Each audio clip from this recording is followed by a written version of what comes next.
I moved from Atlanta to Raleigh. Okay. And it's so fast paced in Atlanta. And when I Yes. got to Raleigh, I'm like, why is it so slow here? Yes. I'm like, we, I'm in the newsroom, like, come on, like, what are we doing? What are we doing? And then Yeah. you sort of kind of mellow out a little bit. Yeah. That's just how we are here in North Carolina.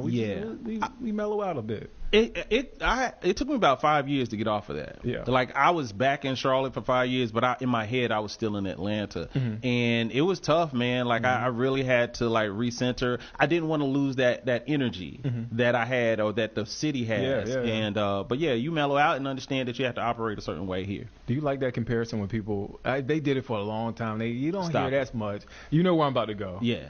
Do you like that comparison, Charlotte? No, Atlanta? Charlotte is not Atlanta. Yeah, I agree. I Atlanta, totally agree. there's no place on earth like Atlanta. No. I think if we start to understand that part, we'll stop doing that. Like we people will say, like when I was growing up, that was a part of my frustration. People would say Charlotte is gonna be a mini New York City. If you've been to New York City, no ma'am, no sir, it is not New York City.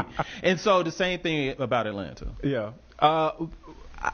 How has the city changed from? I know you loved for 10 years, but how has the city changed? Because again, you hear some interesting things at the DMV. One lady was like, "Man, I just don't recognize the city anymore. Like I've been here my entire life. I was about to go to the grocery store, and I got lost. Yeah, because it's different. Yeah, and I wasn't trying to be in grown folks' business, but I was like, you ear hustling. I was like, for real. I felt that though.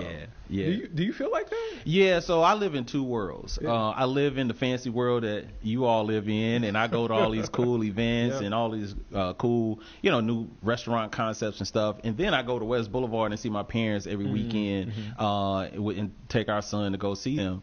And when I have the family cookout and my cousins and all these folks coming, they don't go to a lot of this stuff that's here. And what I've learned is that Charlotte is growing so rapidly. Man, there's 157 people moving here every single day. So while we're sitting here, there's another moving truck of somebody, moving into Charlotte. And what's happening is that a lot of natives feel like the Charlotte that they grew up with is like just disappearing in front of their eyes, and so when I'm sitting there listening to my 81-year-old parents talk about what used to be on Independence Boulevard and what used to be in Second Ward and these different places, and I know that there's a restaurant there, right, right there, like it makes you feel bad. And so for me, I'd love to play a part in bridging the gap of what Charlotte used to be and what we're going to, because we're finally the last thing I'll say about this is that we're finally starting to, have our dreams come true of what we wanted Charlotte to be when I was young. Yeah. Because we used to always say, man, Charlotte is really going to take off or blow up one day. And I used to be like, I came back from Atlanta like, when is it going to happen?